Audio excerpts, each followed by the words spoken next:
যেটা আপনারা দেখলে হয়তো হচ্ছে চোখে বা মনের শান্তি পাবেন। এখানে মানুষের কত সুখ, হ্যাঁ, কত মানে এরা মানে কত প্রকৃতির সাথে মিশে আছে। 4টা কলা গাছ, তার মধ্যে 3টা কলা গাছে কলা হয়েছে। এই হচ্ছে মোচা। হ্যাঁ, এই যে একটু মসজিদ আমরা এই যে সাইড করে একটু দিয়ে লইছি। কই মসজিদ? ওই যে মসজিদ, ওই যে দেখালাম দেখালাম। ওই যে হ্যাঁ, এ না এই যে মসজিদ না পাকা হবে এই হলো মসজিদ। ও আচ্ছা, তিন দিয়া হ্যাঁ, তিন দিকে বানানো। আমি কি করব? বলেন বলেন, তাদের টাকা নাই, নিজের ঘরের চাল নাই, তারপরেও তারা কত সুন্দর একটা মসজিদ করছে। আসসালামু আলাইকুম প্রিয় দর্শক, আমরা এমন একটা জায়গাতে আসছি যেটা আপনারা দেখলে হয়তো হচ্ছে চোখে বা মনের শান্তি পাবেন। সেটা হচ্ছে যে শহরের যান্ত্রিকতা, শহরের ব্যস্ততা ছেড়ে বহু দূরে আসছি। বিলের ভিতরে একটা গ্রামও না ঠিক, শহর থেকে পিচ রাস্তা ফেলে চলে আসছি। মনে হয় মোটামুটি 2 কিলোমিটার হবে, 6 কিলোমিটার হবে। 6 কিলোমিটার পিচ রাস্তা ফেলে তারপরে হচ্ছে 3 কিলোমিটার বিলের মধ্যে হেঁটে তারপরে আমরা একটা বাড়িতে আসছি। এখানে মানুষজনের জীবনযাত্রা কেমন সেটা একটু আমরা দেখব। এতে করে আমাদের মনের শান্তি হবে, সাথে সাথে পাশাপাশি আমাদের চোখেরও শান্তি হবে। আপনারা তো অনেক ভিডিও দেখেন, এই টাইপের কিছু ভিডিও দেখলে আমার মনে হয় আপনাদের ভালো লাগার কথা। তো ভিডিওটা যদি প্রথমে বলি যে ভিডিওটা যদি ভালো লাগে তাহলে দেখার চেষ্টা করবেন।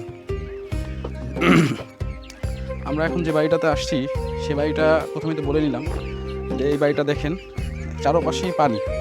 আর সবচেয়ে বড় কথা হচ্ছে যে এই পানির ভিতরেও মানুষ দ্বীপের মতো করে বসবাস করতেছে, দ্বীপের মতো করে থাকতেছে। এখানে শহরের জীবন বা শহরের ব্যস্ততা বা হচ্ছে শহরের সমস্ত রকম সুযোগ সুবিধা বঞ্চিত এই মানুষগুলো এখানে যারা আছে তাদের সাথে আমরা কিছু কথা বলবো, তাদের চারপাশের হচ্ছে পরিবেশ পরিস্থিতি তুলে ধরার চেষ্টা করব। এখানে প্রথমে আসেন দেখি আমরা এই কাকা কাকির সাথে একটু কথা বলি। আসসালামু আলাইকুম, কেমন আছেন? আছি আল্লাহর রহমতে। ভালো আছেন না? তো কাকা এখানে কতদিন ধরে আছেন আপনারা? বছর 4 হয়েছে না? তো এখানে থাকতে কেমন লাগতেছে আপনাদের? আমি শোনেন বাবা, এখানে কেউ থাকবার চা? সেটাই তো, এইটাই তো। নাই হাট, নাই ঘাট, নাই স্কুল। এই যে একটু মসজিদ আমরা এই সাইড করে একটু দিয়ে লইছি। কই মসজিদ? ওই যে মসজিদ, ওই যে দেখালাম। ওই যে হ্যাঁ, এ না এই যে মসজিদ না পাকা হবে এই হলো মসজিদ। ও আচ্ছা, তিন দিয়া হ্যাঁ, তিন দিকে বানানো। আমি কি করব? স্কুল দেখেন দাঁড়ে ধরে, আপনারা তো আইছেন, রাস্তাও নাই আমাকে দাঁড়ে যাবো। নৌকো ছাড়াই যান, নৌকো ওই যে খেসা, এই যে নৌকো, এই যে নৌকো, রাস্তাঘাটও নাই। হ্যাঁ এই তো হচ্ছে এখানে সবচেয়ে বড় যে প্রশ্নটা আসে আমাদের সবার আগে সেটা হচ্ছে যে মানুষ অসুস্থ হলে দ্রুত আমরা হাসপাতালে যাওয়ার চেষ্টা করি। তো সেই ক্ষেত্রে আপনারা এখানে কি করে হচ্ছে মানে হাসপাতালে যান বা ডাক্তারের কাছে যান? আমরা এই হেনতে যদি অসুবিধা হয় ফোন করি, তারপরে গাড়ি আসে। তাই? তাও তো সেই পাকা রাস্তায় আসে। ওই যে পাকা রাস্তা আসবে, তাহলে এখান থেকে এই কিলোমিটার এতগুলো কিলোমিটার হেঁটে হেঁটে হেঁটে যেতে হয়। নিয়ে যদি ধরেন অসুস্থ হয়ে গেছে, কান ধরে বইয়ে নিয়ে যাই। আর বর্ষাকালে হলে তো নৌকায় নিয়ে চলি, নৌকায় নিয়ে চলে যান।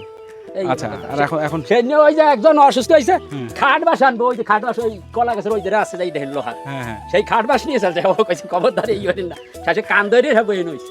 পানি আসলে, পানি যখন হয় তখন তো বোধহয় এই পর্যন্ত চলে আসে পানি। হ্যাঁ, পানি এই যে এইখান থেকে আসে। এই যে গাছের গোড়া পর্যন্ত আসে, গাছের গোড়া পর্যন্ত চলে আসে না? দেখেন এই যে জঙ্গল আমি উঠে রাখছি, এই যে ডাঙ্গাচ্ছি জঙ্গল। প্রিয় দর্শক, এইটাকে পদ্মবিল এলাকা বলে মানে মানুষ চেনে। তো পদ্মবিল কেন বলে দেখেন, ধান হইছে, ধান ক্ষেতের মধ্যেও হচ্ছে অলরেডি পদ্ম ইয়ে হচ্ছে জন্মাই গেছে। আমি নিড়ে এসে পদ্ম পাতা, এই যে আমাদের কাকা উনিও ধান ক্ষেতের মধ্যে থেকে আরো নিড়ে 4-5 দিন লাগবে, পদ্ম পাতা খালি ছিঁড়তে হয়। এখানে এত পরিমাণ মানে পদ্মবিল, যে নামই পদ্মবিল এটার, এই জন্য আর কি এখানে পদ্মবিল। তারপরেও যেটা মূল কথা সেটা হচ্ছে যে আমাদের যারা আমাদের এই দায়িত্বে আছি জনসেবার, তারা এই ধরনের মানুষ বা এই ধরনের গ্রামে বা এই ধরনের বাড়িগুলোতে যাব, কেউ আসে না যেন আমাকে একটা ভোট দেবে। তার মানে কি, কেউ আসে না আমাকে, তার মানে কি, এই দিকটা আসি বল, তার মানে কি দর্শক দেখেন না আসলে এত দূর আসবে কিটা? ভোটের জন্য বন্ধু তো আসে না। হ্যাঁ, আর কি শুনুন। আচ্ছা, তা আমরা কি করবে? হচ্ছে আসলে বলার, আচ্ছা এটা কি হয় আপনার? মাঝে ছেলে, মানে এখানে আপনারা মানে কে কে থাকেন? আমরা এই দুইজন, বিটার বউ আর একটা না পুতনি এসে, সে হলো তার বাপের বাড়ি, যে ঈদের দিনকে আমার খাওয়াটা বেড়াতে গেছে। তাই? আর এই আপনাদের ছেলে মেয়ে?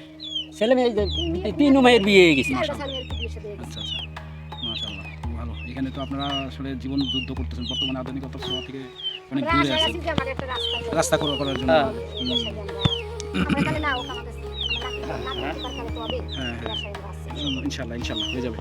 তো প্রিয় দর্শক আসলে এখানে আপনারা তো দূর দূরান্তে থাকেন, চাকরি করেন, শহরের ব্যস্ততার মধ্যে জীবন পার করেন। আসলে এই ধরনের এখানে বিলের মধ্যে এইভাবেও যে মানুষ টিকে থাকে বা তাদের জীবন সবাই করে। হচ্ছে ধারণ করে, সেটা আসলে আমরা অনেকে জানিও না।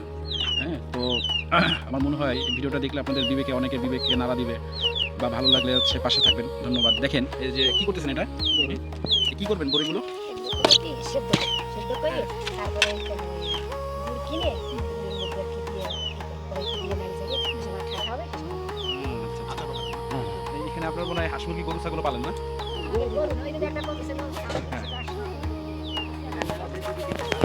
আচ্ছা, তা আমরা আচ্ছা একটা মসজিদের ওখান থেকে আপনারা মসজিদ করছেন, ওখান থেকে একটু ঘুরে আসি। প্রিয় দর্শক চলেন আমরা একটু খোলামেলা ভাবে দেখেন বাড়ির পরিবেশটা দেখেন কত সুন্দর।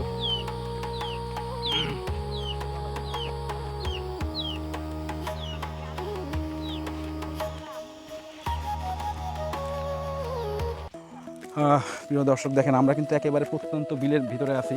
যদি আপনাদেরকে একটু চারপাশটা দেখাই তাহলে বুঝতে পারবেন যে আশেপাশে কোথাও কোনো রাস্তাঘাট, এই যে আমরা যে বাড়িটাতে ছিলাম এটা সেই বাড়ি। হ্যাঁ, এই এদিকটাও দেখলেনি, এদিকটাও একটু দেখেন, কোনো রাস্তাঘাট কোথাও কিছুই নাই। হ্যাঁ, একেবারেই প্রত্যন্ত বিল বলা চলে। এখানেও যে মানুষ বসবাস করতেছে বা আমাদের মতোই আরও মানুষ, হ্যাঁ, সেটা আসলে আমরা কখনো চিন্তাও করি না। দেখেন বিলের ভিতরে রাস্তার অবস্থাটা একটু দেখো, ভাঙাটা। আল্লাহু আকবার।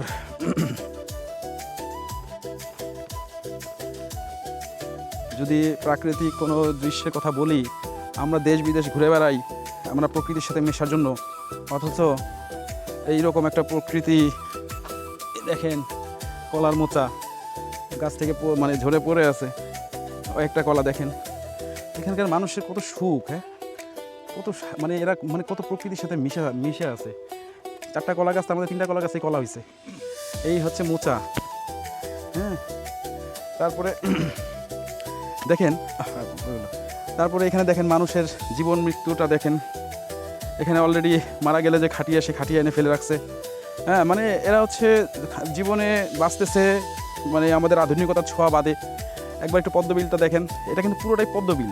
দেখেন ধান ক্ষেতের মধ্যেও হচ্ছে পদ্ম গাছ হয়ে ভরে আছে চারপাশ।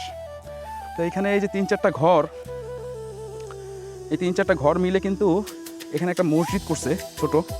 আমার মনে হয় আল্লাহ যদি কবুল করেন, এই মসজিদটা কোনো আধুনিকতার ছোঁয়া নাই, একেবারেই প্রাকৃতিক। হ্যাঁ, দেখেন একেবারে মেম্বার বলেন, ইয়ে বলেন, তাদের টাকা নাই, নিজের ঘরের চাল নাই, তারপরেও তারা কত সুন্দর একটা মসজিদ করছে। এবার যদি একটু দেখাই মসজিদের ভিতরটা, দেখেন মসজিদে ঢোকার যে দরজা সেটাও মনে করেন যে অর্ধেক বিলের ভিতরে চলে গেছে। হ্যাঁ, মাশাআল্লাহ। একটু দেখেন মসজিদের ভিতরটা দেখাও, কত সুন্দর, কতটা অমায়িক পরিবেশ। আর আমাদের বিভিন্ন শহরে এত জাঁকজমকপূর্ণ মসজিদ আমরা করে রাখছি, অথচ সেখানে কে কতজন মুসল্লি নামাজ পড়েন সেটাও আসলে বোঝার বিষয়। তো ওই যে দূরে দেখতেছেন একটা ছোট ঘর, আমরা ওই বাড়িটাতেও যাব, পাশাপাশি ওই বাড়িতে যাবো। তো মেইনলি যেটা আপনাদেরকে বলতে চাচ্ছিলাম সেটা হচ্ছে যে ওই প্রথমে যে বাড়িতে গেলাম ওই বাড়িটা আর এই বাড়িটা, এই 3টা বাড়ি ছাড়া অত্র এলাকায় আশেপাশে প্রায় 1.5 থেকে 2 কিলোমিটারের মধ্যে কিছু নাই। এই 3টা বাড়ি মিলে কিন্তু এই মসজিদটা করছে। তো আসেন আমরা একটু ওই বাড়িতেও যাবো, ওই বাড়িটাও দেখে আসি পরিবেশটা।